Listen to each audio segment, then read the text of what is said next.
Bonjour à tous et bienvenue sur cette chaîne dédiée aux arts martiaux, aux films d'action et aux combats épiques qui nous font vibrer. Avant de plonger dans le cœur de notre sujet aujourd'hui, je vous invite chaleureusement à vous abonner à la chaîne si ce n'est pas déjà fait. En cliquant sur le bouton d'abonnement et en activant la cloche des notifications, vous ne manquerez aucune de nos analyses passionnantes sur les maîtres du combat au cinéma. C'est gratuit, rapide, et cela nous aide énormément à grandir ensemble. Merci d'avance pour votre soutien. Peu de gens savent peut-être que l'acteur principal du film Ip Man est Donnie Yen. Cet homme né en Chine s'est fait connaître grâce à ses compétences dans divers arts martiaux, en particulier le Wing Chun. Sa maîtrise de plusieurs arts martiaux a conduit à des comparaisons avec Michael Jai White. Michael Jai White est également un acteur dans plusieurs films d'action, grâce à son expertise en taekwondo et d'autres formes d'arts martiaux. White est même reconnu pour détenir des ceintures noires dans 7 styles de karaté différents. Alors, s'il devait s'affronter dans un combat, qui l'emporterait? Mais avant de décider qui est supérieur, regarder leurs performances dans des films pourrait aider à déterminer le vainqueur. Commençons avec les scènes d'action de Donnie Yen dans Ip Man 4, où il affronte Scott Adkin. Au début du combat, Yen semble avoir du mal face aux attaques rapides et puissantes d'Adkin. Les coups de son adversaire parviennent même à faire saigner Yen. Il y a un moment où Yen est sévèrement battu, le laissant incapable de continuer le combat. Malgré cela, le maître de Wing Chun refuse d'abandonner et se relève pour poursuivre la bataille. Après avoir retrouvé son équilibre, Yen porte un coup décisif à son adversaire, et une prise de soumission laisse ce dernier incapable de se relever.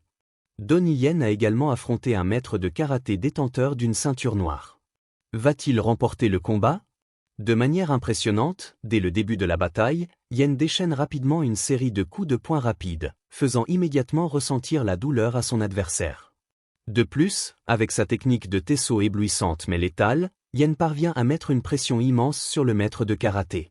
En combinant des techniques défensives avec des frappes offensives, il laisse son adversaire véritablement en difficulté. Dans les derniers instants, le maître de Wing Chun délivre un coup de poing puissant, assurant sa victoire. Encore plus épique est la scène dans Ip Man 3 où le légendaire boxeur Mike Tyson affronte Donnie Yen dans un combat de 3 minutes. Avec son style de boxe caractéristique, Tyson prend initialement l'avantage, utilisant ses coups puissants pour repousser Yen. En fait, l'un des coups de Tyson fait reculer Yen sur une distance significative. Ne voulant pas capituler, le maître de Wing Chun adopte alors sa posture la plus forte et invite Tyson à l'attaquer. Cette posture permet à Yen de porter continuellement des coups au légendaire boxeur. Et cela ne s'arrête pas là, Yen parvient même à amener le combat au sol, où il déchaîne une série de coups consécutifs. On pourrait dire que de telles compétences ont été développées grâce à un entraînement intense en coulisses. Par exemple, dans un moment, nous voyons Donnie Yen s'entraîner avec un sac de frappe, affinant ses frappes. En plus de ses coups de poing, ce maître de Wing Chun entraîne fréquemment ses coups de pied pour les rendre plus forts et plus mortels. Une bataille épique s'est également déroulée lorsque Yen a affronté un maître de taekwondo. Dans ce combat, Yen et le maître de taekwondo échangent des coups de poing et des coups de pied, mettant en avant leurs styles uniques. Après un certain temps, ils passent à un duel à une main, continuant à se battre férocement. Même dans les derniers instants, l'intensité du combat reste élevée. Qu'en est-il de Michael Jai White? Dans le film Never Back Down, No Surrender, White démontre comment donner une leçon à quelqu'un de trop arrogant. Dans une scène particulière, White est moqué et défié à un combat, qu'il accepte naturellement. Lorsqu'ils se battent, White utilise une technique de coup de pied qui laisse son adversaire visiblement en douleur. De plus, lorsqu'il est attaqué à nouveau, White parvient à contrer les coups avec une habileté exceptionnelle. Encore plus impressionnant est sa technique de coup de poing létale, qui semble si puissante qu'elle cause une douleur significative à son adversaire. À la fin du combat, les attaques de White sont si sévères que son adversaire doit être transporté d'urgence à l'hôpital. Un moment tout aussi tendu se produit dans le même film lorsque White affronte 3 ennemis, dont 2 sont armés. White peut-il gagner le combat? Tout au long de l'affrontement, White tient bon sans subir de blessures.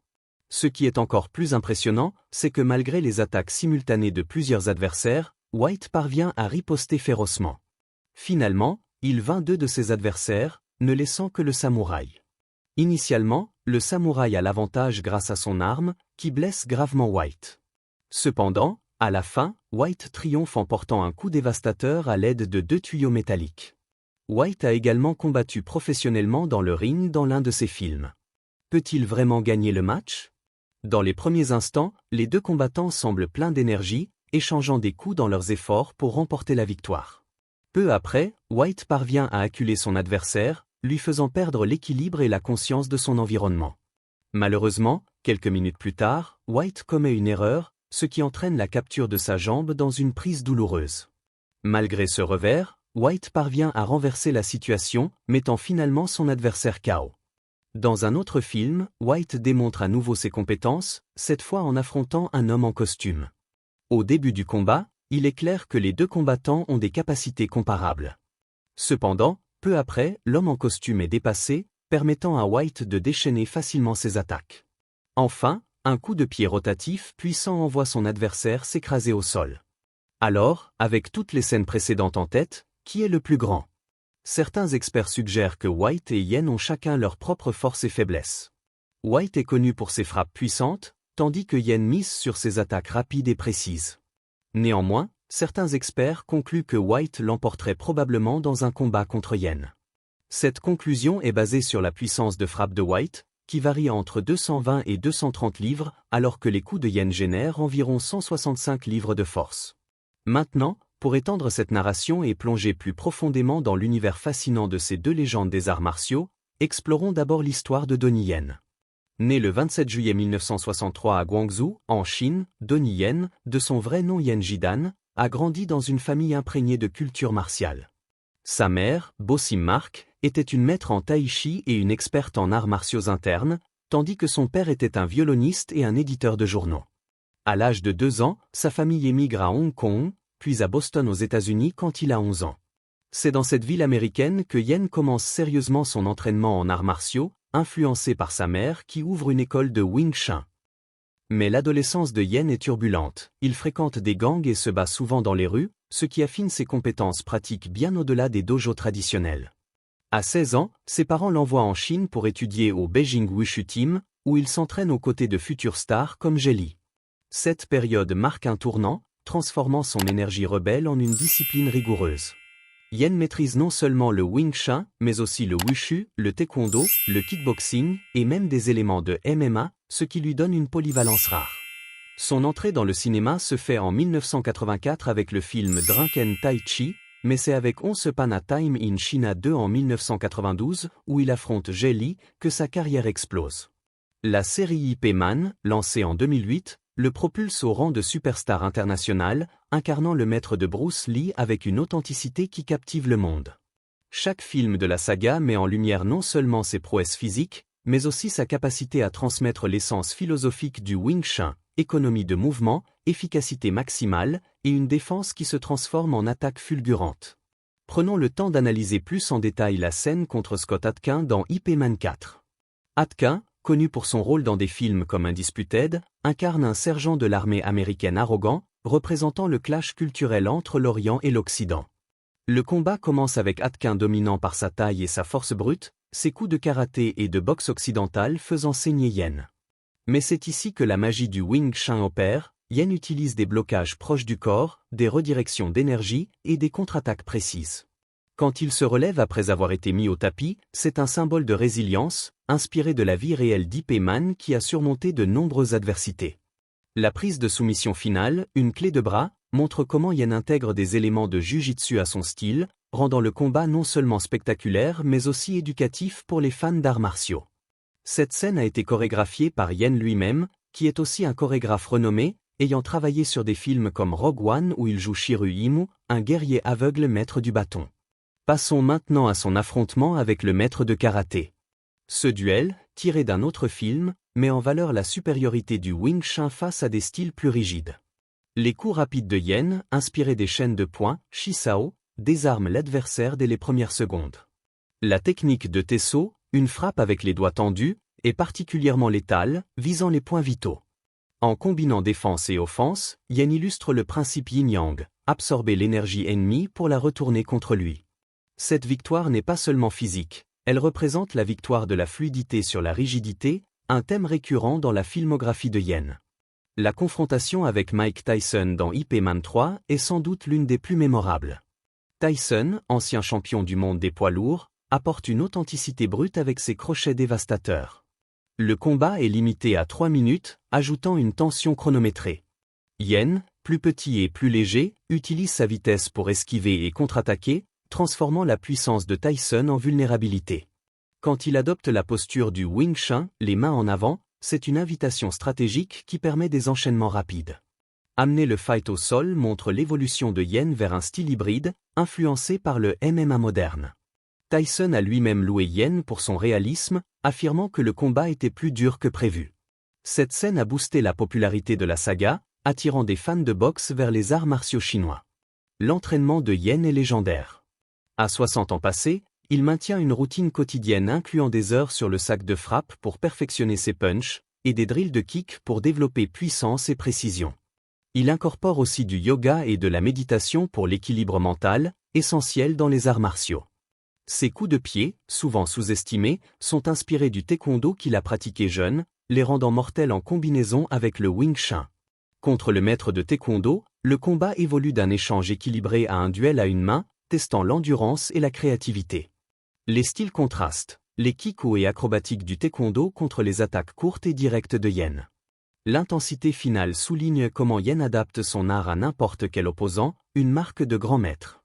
Si vous appréciez cette plongée détaillée dans l'univers de Donnie Yen, n'oubliez pas de vous abonner à la chaîne pour plus de contenu comme celui-ci. Abonnez-vous maintenant et activez les notifications pour être les premiers informés de nos prochaines vidéos sur les légendes du cinéma d'action. Votre soutien compte beaucoup pour nous. Tournons-nous maintenant vers Michael Jai White, une autre icône des films d'action. Né le 10 novembre 1967 à Brooklyn, New York, White grandit dans un quartier difficile, ce qui l'incite à commencer les arts martiaux à 7 ans. Il obtient sa première ceinture noire en Shotokan karaté à 12 ans, et accumule ensuite des ceintures en Kyokushin, Goju-ryu, Taekwondo, Kobudo, Tang Soo-do et Wushu. Avec cette ceinture noire, il est un polyvalent exceptionnel. Enseignant d'arts martiaux avant d'être acteur, il ouvre des écoles et forme des célébrités. Sa carrière cinématographique débute en 1995 avec Tyson, où il joue le boxeur, Mrs. Spawn en 1997 qui le fait connaître. Des films comme Blood and Bone et la série Never Back Down cimentent sa réputation de combattant crédible à l'écran. Dans Never Back Down, No Surrender, la leçon à l'arrogant est magistrale. White, en tant que Kaz Walker, accepte le défi avec calme, utilisant un coup de pied circulaire pour infliger une douleur immédiate. Sa contre-attaque montre une maîtrise du timing, bloquant et ripostant en un seul mouvement. Le punch final, chargé de puissance, envoie l'adversaire à l'hôpital, illustrant la force brute de White, mesurée à plus de 200 livres de force. Face à 3 ennemis armés, White démontre une supériorité tactique. Sans blessure, il désarme et neutralise, utilisant l'environnement comme arme ou les tuyaux métalliques pour le coup final contre le samouraï. Cette scène, inspirée du MMA, montre comment White intègre grappling et striking, survivant à une blessure pour triompher. Dans le ring, son combat professionnel met en lumière son endurance. Acculé puis reprenant l'avantage, il exploite une erreur pour un KO, prouvant sa résilience mentale. Contre l'homme en costume, les capacités égales au départ tournent vite à l'avantage de White, avec un spinning kick dévastateur. Cela souligne sa vitesse malgré sa masse musculaire. En comparant les deux, les experts notent les forces, puissance pour White, vitesse pour Yen. La conclusion penche pour White en raison de sa force de frappe supérieure, 220 à 230 livres contre 165 pour Yen. Mais dans un vrai combat, des facteurs comme l'âge, Yen a 62 ans, White 57, la stratégie et la condition physique joueraient. Yen excelle en close combat, White en striking à distance. Pour approfondir, considérons l'impact culturel. Yen a popularisé le Wing Chun mondialement, inspirant des millions à pratiquer. White, afro-américain, brise des stéréotypes, promouvant la diversité dans les arts martiaux. Leurs films éducatifs montrent des techniques réelles, encourageant l'entraînement sûr. Imaginons un hypothétique combat, Yen commencerait par des attaques rapides, mais la puissance de White pourrait briser sa garde. Pourtant, la polyvalence de Yen pourrait surprendre. C'est ce qui rend cette comparaison excitante. Au-delà des films, Yen est philanthrope, soutenant des causes en Chine, tandis que White produit et réalise, élargissant son influence. Si cette analyse vous passionne, abonnez-vous à la chaîne pour explorer plus de duels légendaires. Cliquez sur abonner et la cloche pour ne rien rater. Merci pour votre fidélité. En conclusion, que ce soit Yen ou White, ils incarnent l'excellence martiale. Leurs legs inspirent, et qui sait, peut-être un jour un crossover? Restez connectés pour plus.